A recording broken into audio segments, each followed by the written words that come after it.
নিজের বন্ধ ঘর থেকে এক পুলিশ কনস্টেবলের পচা গলা দেখে উদ্ধারের ঘটনায় তীব্র চাঞ্চল্য ছড়ালো কালিয়াগঞ্জ পুরসভা ৩ নম্বর ওয়ার্ডের ডাঁইভারপাড়া এলাকায়। মৃত এই পুলিশ কনস্টেবলের নাম পার্থ বসু বল। তিনি রায়গঞ্জ থানায় কর্মরত ছিলেন বলে স্থানীয় সূত্রে জানা গিয়েছে। সোমবার সকালে পাড়ার এক মহিলা রাস্তা ঝাড় দেওয়ার সময় পার্থবাবুর বন্ধ বাড়ি থেকে চরম দুর্গন্ধ পান। সন্দেহ হওয়ায় বিষয়টি দ্রুত কালিয়াগঞ্জ থানায় জানানো হয়। খবর পেয়ে পুলিশ এসে ঘরের গ্রিল ও দরজা তালা ভেঙে ভেতরে ঢোকে। সেখানে মেঝেতে ওই কনস্টেবলের পচা গলা দেহ পড়ে থাকতে দেখা যায়। পুলিশ দেহটি উদ্ধার করে ময়না তদন্তের জন্য মর্গে পাঠায়। এলাকাবাসীদের বক্তব্য, স্ত্রী সন্তানকে নিয়ে অন্য কারোর সাথে চলে যাওয়ার পর থেকেই চরম মানসিক অবসাদে ভুগছিলেন পার্থবাবু। খুব প্রয়োজন ছাড়া তিনি বাড়ি থেকেও বার হতেন না। বেশ কিছুদিন ধরে তাকে এলাকায় দেখাও যাচ্ছিল না।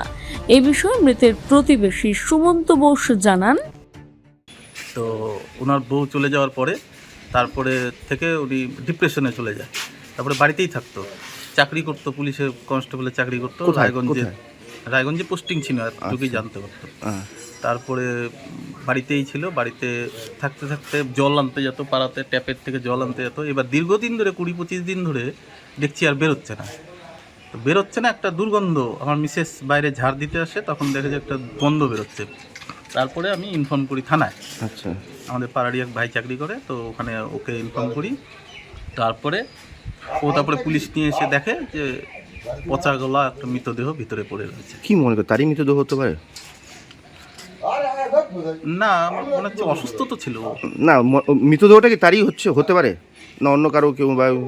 না না না না না, উনি অসুস্থই ছিল। উনি বাড়িতে সবসময় তালা লাগিয়ে বাড়িতেই থাকতেন। আচ্ছা, পুলিশ এসেছিল? পুলিশ এসেছিল। কি মনে কি কারণের জন্য মারা যেতে পারে? উনি ডিপ্রেশনে চলে গেছিল। তো ওনার বউ চলে যাওয়ার পরে একটা পুত্র সন্তান ছিল।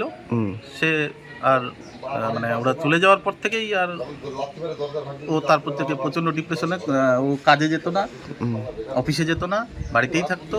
তারপরে থাকতে থাকতে বাড়িতেই একেবারে মানে আর বেরোতো না।